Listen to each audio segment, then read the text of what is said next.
posing as a soldier at the base. He'll pass you a cassette tape containing classified information. Start by taking a look at the agent's VI on your iDroid. Once you've spotted him among the Marines, make contact and get that cassette tape. Thing is, he's not one of us, so don't let your guard down around him. One other thing, boss. I've been told you can also use the watchtower on the west side of the base to contact the target. Just climb up there and turn the searchlight on. Once he sees that, he'll come to you. Once you've identified him, approach him and grab him. That's the contact sign. When you get out of that truck is up to you. Just be sure to take a good look around first. This job, it came through a cutout, but I have a feeling the client is the Joint Chiefs of Staff. After all, the chairman has a lot of faith in you after Peace Walker. In other words, the agent you'll be contacting has been ordered by the nation's highest-ranking military officers to spy on a military base. Not your everyday story, but there's more to it than that. That base doesn't follow American, Cuban, or any other law. Somebody wants themselves a place where they can interrogate POWs as they please without being held to the Geneva Convention. A black site. Vietnam is dragging on. The tide has turned against the U.S. and military is exhausted. The CIA is in the same boat, only they've taken advantage of the situation by trying to build this convenient little safe house on the Cuban coast. But a plan of this insanity would never get rubber stamped by the JCS. An official proposal has been submitted, but it only makes mention of expanding the refugee camps. Something is going on in Cuba's little America, far away from the eyes of Washington. And the truth behind it all should be on that cassette tape. Open front gate. Opening front gate.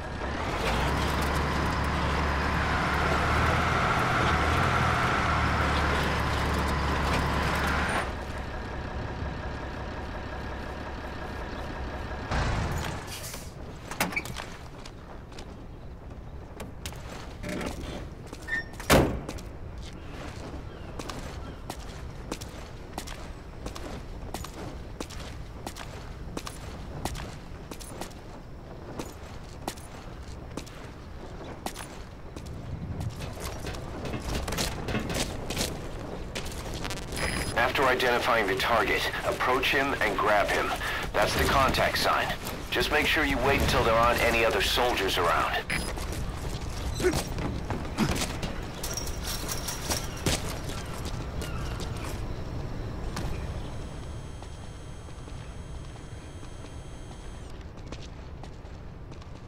Take a look at the target's face on your iDroid so you'll know him when you see him. Open the menu tab, then select Mission Info. This is the target. The military hasn't retrieved the information themselves, probably because they no longer know who in the Marines they can trust. This subversion appears to extend all the way to the base's higher-ups, and the source of it? The organization Paz spoke of, Cipher. You can bet on it. They're involved with the creation of that black site, and that is why the Pentagon chose us. We're their bait to catch Cipher, which means it also becomes a golden opportunity for us. We might actually get an up-close and personal look at the bastards.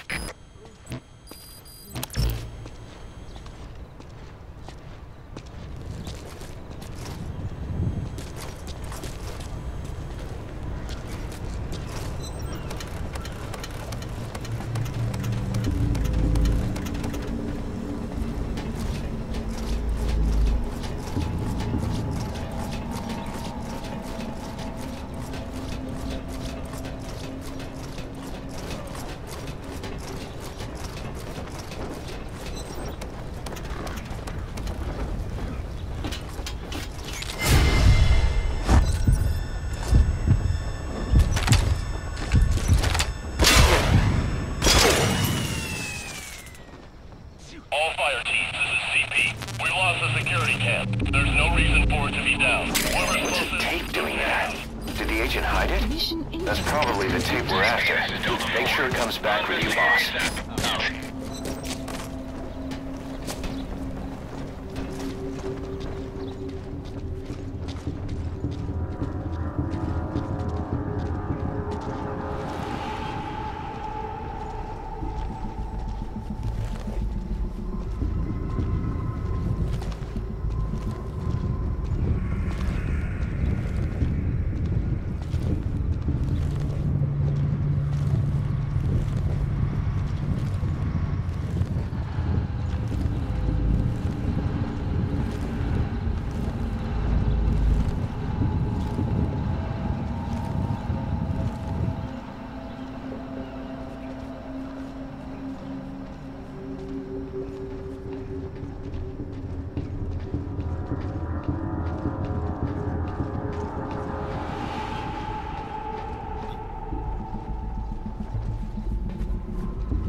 Outstanding job, boss. We'll get on that analysis right away.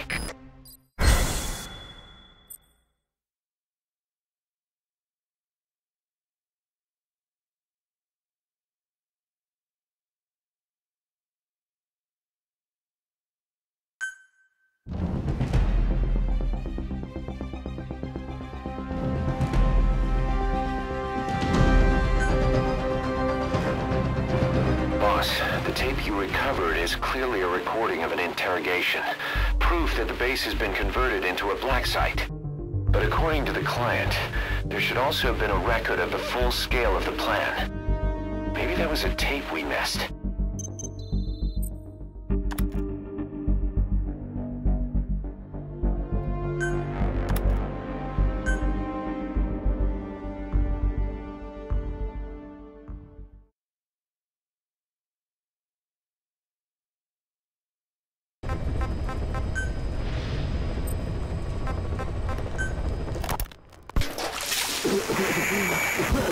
I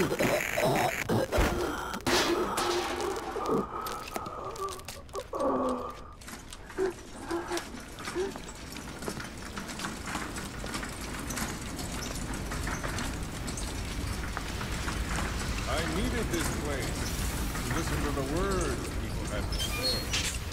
That's something they could never understand.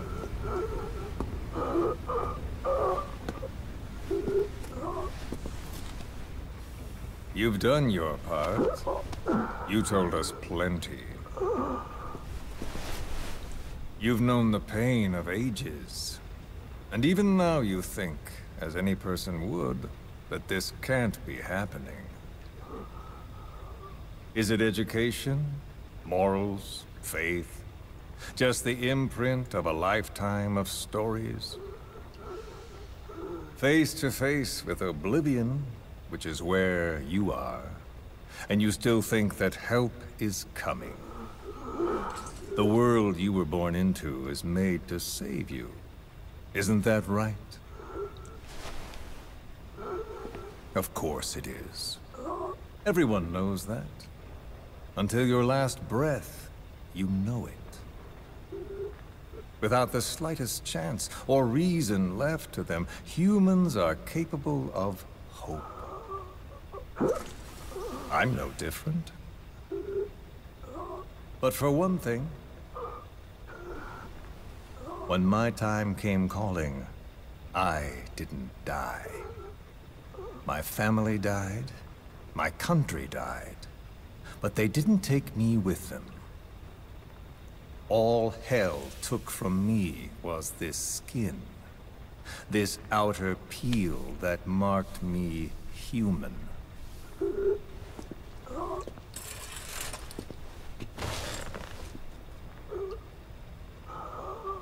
My village had an oilseed field and a fine factory. Every day, my friends and I would see our parents at work in that factory. That's all I had, all the world I knew. Then one day, aircraft came droning in from some far-off sky. The factory was bombed. Some spies had told them we were making weapons. The building burned. We tried to flee outside. The crowd blocked the exit. The crowd of people. Hot. So hot. I tried to push through their legs and get ahead, but a boot in my stomach put me on the ground. The smoke of them burning filled me up. I heard my name called, but not for long.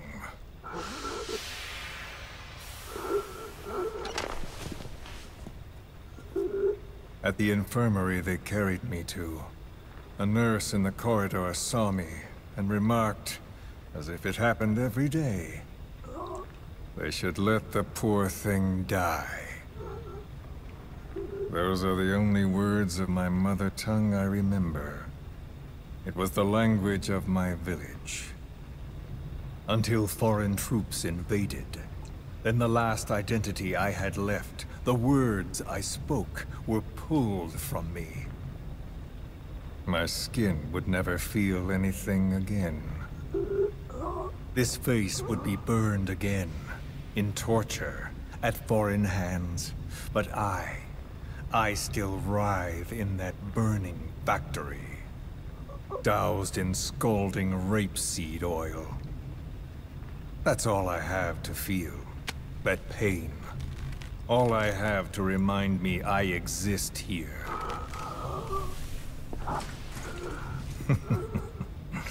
Those spies reported well. We made weapons, all right. As cartloads of rifles came in from the battlefields, we fixed them up and sent them back out, so our country could win. Or rather, so that little world we knew could continue. I came to realize I mustn't die. I'm their last hope, all those who perished and left me here. I have to accomplish something. If I don't, their will be swept out of this world.